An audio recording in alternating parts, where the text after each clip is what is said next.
I tried my hand at a game jam, specifically Godot Wild Jam 45.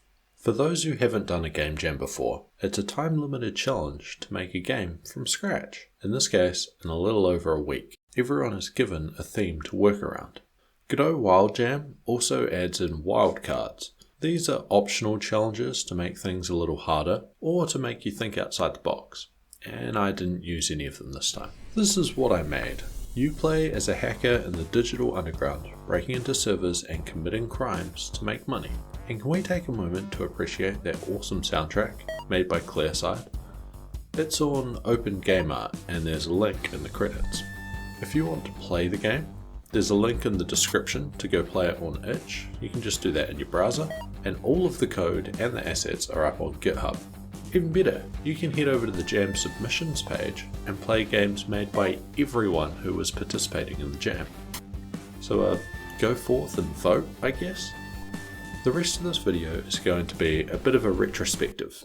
That's a nice way of saying I'm going to complain about what I did wrong, and maybe you can learn from my mistakes. Mistake number 1 was time management. I regret not figuring out how much time I'd actually have. Sure, the game runs for over a week, but I'm an adult and I wasn't 100% committed. So that meant I had about an hour each evening during the week after work, except for Friday where I did nothing. And I probably spent a dozen hours over the 2 weekends. This isn't a bad thing. Everyone has a life, but it would have helped planning if I had figured out how much time I'd actually have. Mistake number 2 was a lack of planning. I did not make a plan at all.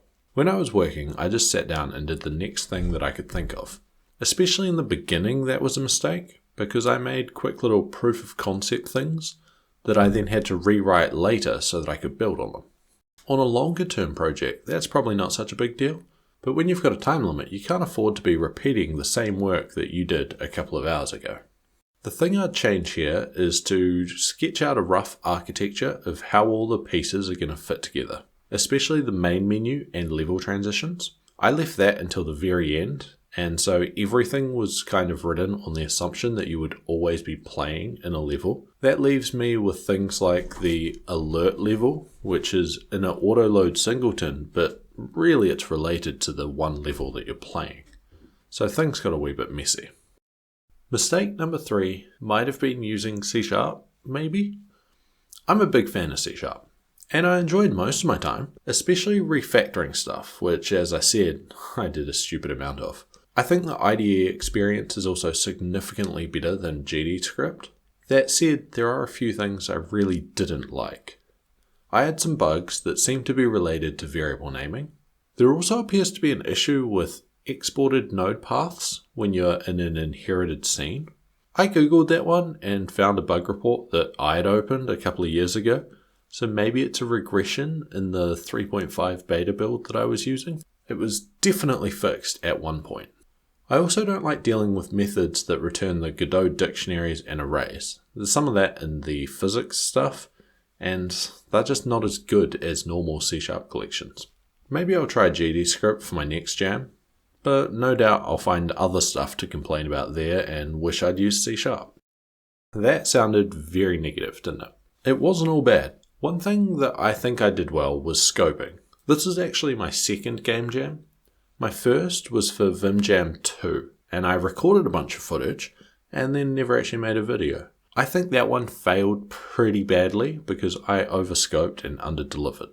This time around, I kept my scope nice and small, just a couple of tools. I had ideas for firewalls and icebreakers and all that cool stuff, and I might even add them in as post-jam content, but I consciously chose to keep those ideas off to the side, and I was going to pull them in if I had extra time up my sleeve. Spoiler alert, you never have extra time up your sleeve. Anyway, I don't want this video to get too long, so I guess this is the end of it.